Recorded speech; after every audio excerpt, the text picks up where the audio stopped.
तो आइए आज चर्चा करते हैं यहाँ पर राजस्थान करंट अफेयर्स जून 2026 पार्ट 11।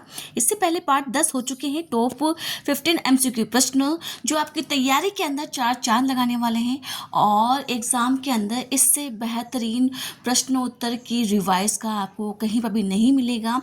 तो इस प्रकार की बेहतरीन तैयारी करने के लिए चैनल को सब्सक्राइब करें, लाइक करें और वीडियो जरूर शेयर करें अपने दोस्तों के साथ में जो स्टेट एग्जाम की तैयारी करते हैं।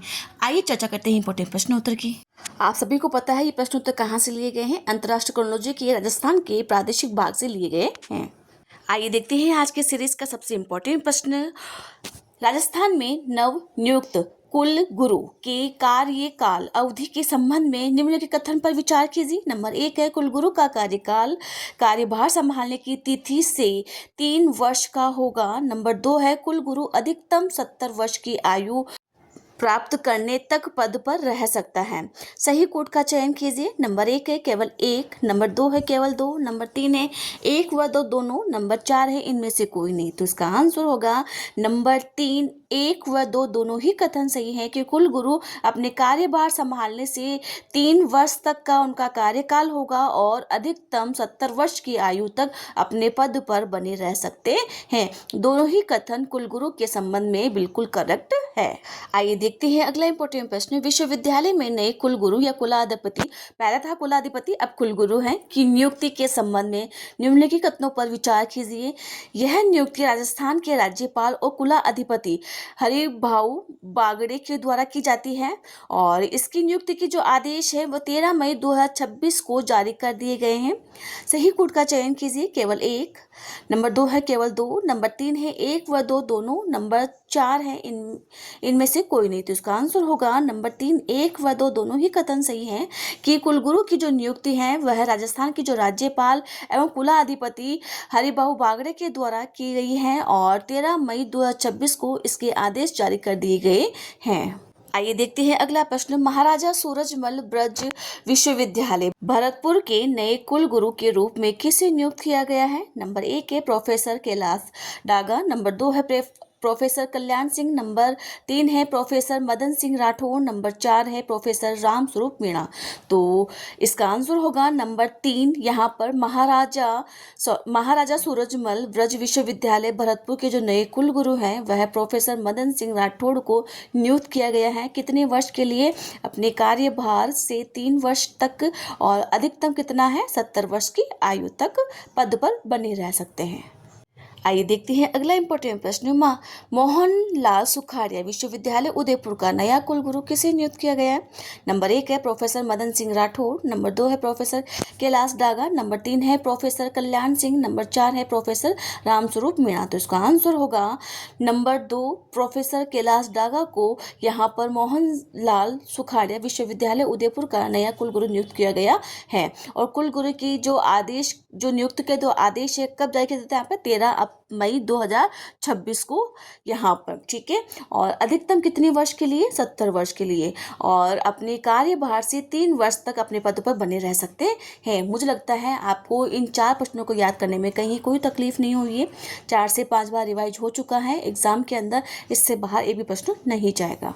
आइए देखते हैं अब इन चारों प्रश्नों की व्याख्या। विश्वविद्यालय में नए कुल गुरुओं कुलपति की नियुक्तिकर्ता कौन है? चर्चा हो चुकी है। राजस्थान के राज्यपाल और कुलाधिपति हरिभाऊ बागड़े। आदेश जारी किए थे यहाँ पे 13 मई 2026 को। प्रमुख जो नियुक्तियां हैं चर्चा हो चुकी है कि मोहनलाल सुखाड़िया विश्वविद्यालय उदयपुर के जो कुलगुरु हैं नए वह प्रोफेसर कैलाश डागा हैं और महाराजा सूरजमल ब्रज विश्वविद्यालय भरतपुर के जो कुलगुरु नियुक्त किए गए हैं यहाँ पर प्रोफेसर मदन सिंह राठौड़ हैं। और कार्यभार व जो अवधि है यहाँ पर 3 वर्ष कार्यभार है इनका और 70 वर्ष की आयु तक अपने पद पर बने रह सकते हैं जो भी पहले हो। मुझे लगता है 4 से 5 बार इस प्रश्न को रिवाइज कर दिया गया है।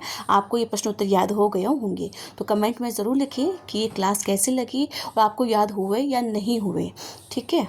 आइए देखते हैं अगला प्रश्न। एनटीपीसी खेलो इंडिया महिला नेशनल रैंकिंग तीरंदाजी टूर्नामेंट 2026 में सब जूनियर रिकर्व गर्ल्स श्रेणी में कांस्य पदक किसने जीता है? नंबर 1 है खुशी कुमारी, नंबर 2 है धृति शर्मा, नंबर 3 है दीपिका कुमारी, नंबर 4 है अंकित भगत। तो इसका आंसर होगा नंबर 2, धृति शर्मा ने एनटीपीसी खेलो इंडिया महिला नेशनल रैंकिंग तीरंदाजी के अंदर जो सब जूनियर रिकर्व्स गर्ल्स श्रेणी के अंदर कांस्य पदक जीता है। आइए देखते हैं अगला प्रश्न। तीरंदाज धृति शर्मा का संबंध राजस्थान के किस जिले से है? नंबर 1, जोधपुर, उदयपुर, जयपुर, कोटा। तो इसका आंसर होगा नंबर 3, जयपुर से संबंधित है धृति शर्मा, जिसका संबंध है तीरंदाजी से। तो ये भी आ सकता है कि धृति शर्मा का संबंध किस खेल से है, तो वो है तीरंदाजी से।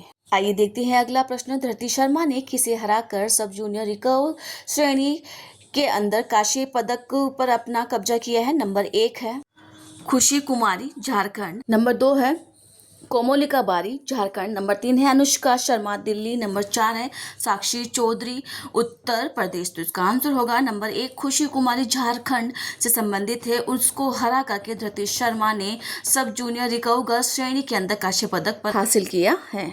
आइए देखते हैं अब इस प्रश्न की व्याख्या। धृति शर्मा महिला नेशनल रैंकिंग तीरंदाजी टूर्नामेंट खिलाड़ी हैं। धृति शर्मा जयपुर से संबंधित है, चर्चा हो चुकी है, यहाँ पर प्रतियोगिता है। एनटीपीसी खेलो इंडिया महिला नेशनल रैंकिंग तीरंदाजी टूर्नामेंट 2026 पदक और श्रेणी, जाहिर सी बात है सब जूनियर रिकर्व गर्ल्स श्रेणी के अंदर कांस्य पदक हासिल किया है, चर्चा हो चुकी है दोनों की।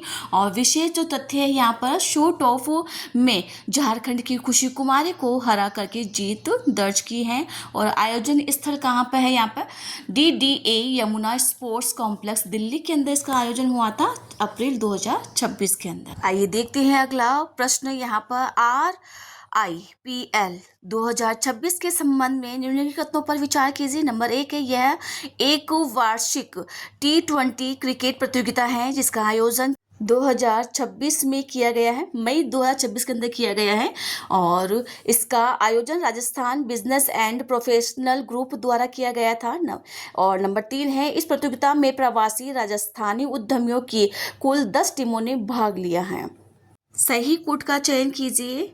नंबर 1 है केवल 1 व 2, नंबर 2 है केवल 2 और 3, नंबर 3 है 1 और 3, नंबर 4 है यह सभी।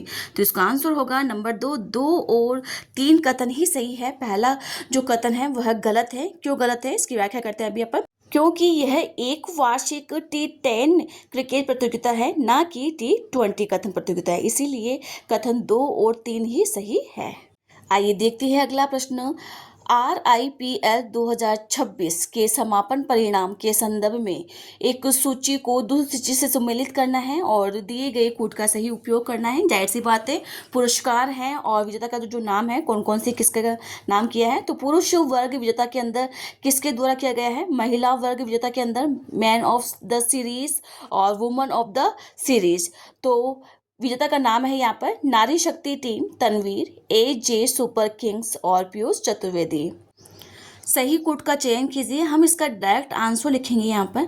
नंबर 1 सही है, 1 के अंदर 3 सही हैं, B के अंदर 1 सही है और C के अंदर 2 सही हैं और D के अंदर 4 सही हैं।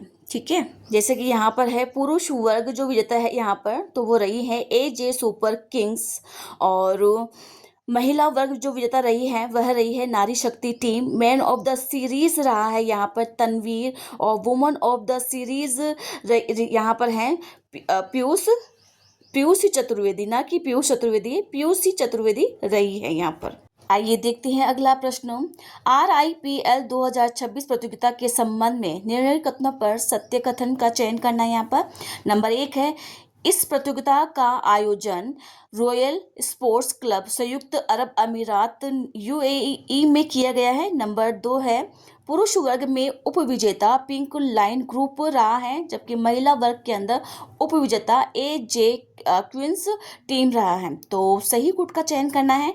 केवल 1 के अंदर है केवल 1, 2 के अंदर है केवल 2, 3 के अंदर है 1 व 2 दोनों और 4 के अंदर है इनमें से कोई नहीं। तो इसका आंसर होगा नंबर 3, 1 व 2 दोनों ही कथन सही हैं कि इसका जो आयोजन है यहाँ पर UAE के अंदर हुआ है और पुरुष वर्ग के अंदर जो उप विजेता टीम रही है वह पिंक लाइन ग्रुप रहा है और जबकि महिला वर्ग के अंदर उप विजेता रही है AJ क्वींस टीम रही है।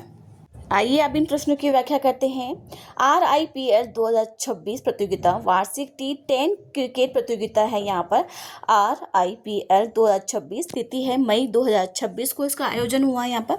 और आयोजन जो स्थल है यहाँ पर जाहिर सी बात है संयुक्त अरब अमीरात UAE के अंदर हुआ है। और अंतर्राष्ट्रीय समाजवेदी जो संस्था है यहाँ पे RBPG UAE Rajasthan business and professional group यहाँ पर इसके आयोजक हैं। और जो प्रतिभागी हैं यहाँ पे प्रवासी यहाँ पर राजस्थानी उद्यमियों की 10 टीमों ने इसके अंदर भाग लिया है। इसका जो परिणाम है यहाँ पर पुरुष वर्ग AJ सुपर किंग्स, ठीक है, और अभिषेक राजू की टीम ने जीता है। और यहाँ पर पिंक लाइन ग्रुप उप विजेता रही हैं, चर्चा हो चुकी है। महिला वर्ग के अंदर नारी शक्ति टीम विजेता रही हैं और AJ क्विंग्स उप विजेता रही हैं। यहाँ पे मैन ऑफ द सीरीज रही हैं तनवीर और वुमेन ऑफ द सीरीज रही है पीयूसी चतुर्वेदी। तो चर्चा हो चुकी है, 2 से 3 बार ये प्रश्न रिवाइज हो चुके हैं। मुझे लगता है आपको याद हो गए होंगे और एग्जाम तक एक बार और पढ़ने पर ढंग से याद हो जाएंगे। तो इस प्रकार की बेहतरीन तैयारी करने के लिए चैनल को सब्सक्राइब जरूर करें। आइए देखते हैं अगला प्रश्न। स्वदेशी UGV कृष्णा रोबोट का निर्माण किस शहर की रोबोटिक कंपनी क्लब फर्स्ट द्वारा किया गया है? नंबर 1 है जोधपुर, नंबर 2 है जयपुर, नंबर 3 है उदयपुर, नंबर 4 है कोटा। तो इसका आंसर होगा नंबर 2 जयपुर की जो रोबोटिक कंपनी है यहाँ पर क्लब फर्स्ट के द्वारा किया गया है। किसका? कृष्णा रोबोट का निर्माण।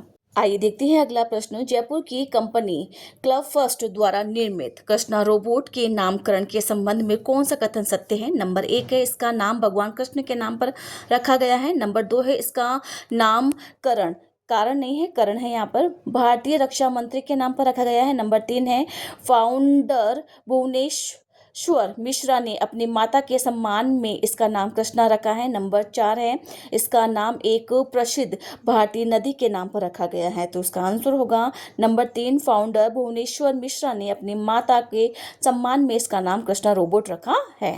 आइए देखते हैं अगला प्रश्न। स्वदेशी UGV कृष्णा रोबोट निम्नलिखित में से किस लेजर सिस्टम तकनीक विशेषता से लेस है जो हवा में ही दुश्मन के ड्रोन को नष्ट करने के अंदर सक्षम है? नंबर 1 है डायरेक्टेड एनर्जी वेपन, नंबर 2 है सोनिक बीम वेपन, नंबर 3 है थर्मल इमेजिंग सिस्टम, नंबर 4 है गाइडेड मिसाइल सिस्टम। तो इसका आंसर होगा नंबर 1 डायरेक्टेड एनर्जी वेपन के द्वारा यहाँ पर से लेस है जो हवा में ही दुश्मन के ड्रोन को नष्ट करने के अंदर सक्षम है।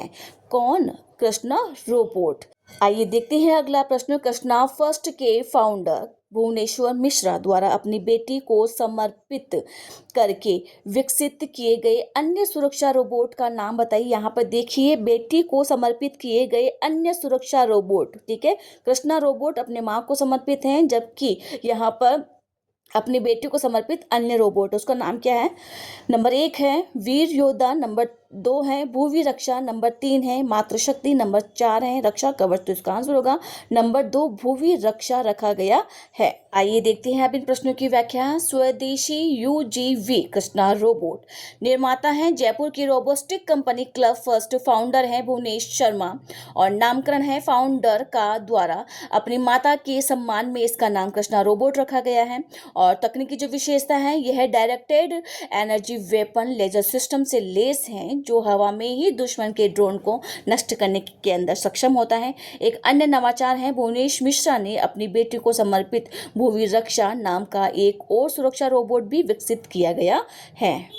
आइए देखते हैं अगला प्रश्न। हाल ही में समाचारों में रहा स्वदेशी यहाँ पे स्टील्थ सर्विलांस ड्रोन वज्र नेत्र किसके द्वारा विकसित किया गया है? नंबर 1 है IIT दिल्ली, नंबर 2 है IIT जम्मू, नंबर 3 है DRDO, नंबर 4 है IIT जोधपुर। तो इसका आंसर होगा नंबर 2 IIT जम्मू के द्वारा यहाँ पर ड्रोन वज्र नेत्र विकसित किया गया है। आइए देखते हैं अगला प्रश्न। वज्र नेत्र ड्रोन विकसित करने वाली टीम में शामिल तरंग श्रीवास राजस्थान के किस स्थान के मूल निवासी हैं? नंबर 1 है पोखरण जैसलमेर, नंबर 2 है सूरतगढ़ श्रीगंगानगर, नंबर 3 है रावतबाटा चित्तौड़गढ़, नंबर 4 है बहरोड कोटपुतली बहरोड। तो इसका आंसर होगा नंबर 3 रावतबाटा चित्तौड़गढ़ के निवासी हैं तरंग श्रीवास जिन्होंने वज्र नेत्र ड्रोन विकसित किया है। आइए देखते हैं अगला प्रश्न। स्टील्थ सर्विलांस ड्रोन वज्रनेत्र का विकास आविष्कार यहाँ पर भारतीय सेना की मारक एवं रक्षा क्षमता बढ़ाने हेतु अत्याधुनिक स्वदेशी स्टील्थ यहाँ पर सर्विलांस ड्रोन वज्रनेत्र का विकास किया गया है। विकास करता है आईआईटी जम्मू के युवा वैज्ञानिकों की कोर टीम ने किया है। विशेष भागीदारी रही है यहाँ पर। इस स्वदेशी तकनीक को विकसित करने वाली टीम में रावत भाटा राजस्थान के मूल निवासी एम टेक छात्र तरंग श्रीवास शामिल हैं। उद्देश्य है यहाँ पर इसका युवाओं की तकनीकी कौशल से रक्षा क्षेत्र को मजबूत व आत्मनिर्भर बनाना इसका प्रमुख उद्देश्य है। तो बच्चों, कैसी लगी आपको ये जानकारी? प्लीज़ कमेंट में ज़रूर शेयर करें, चैनल को लाइक करें, सब्सक्राइब करें और अपने दोस्तों के साथ ज़रूर शेयर करें। Thank you.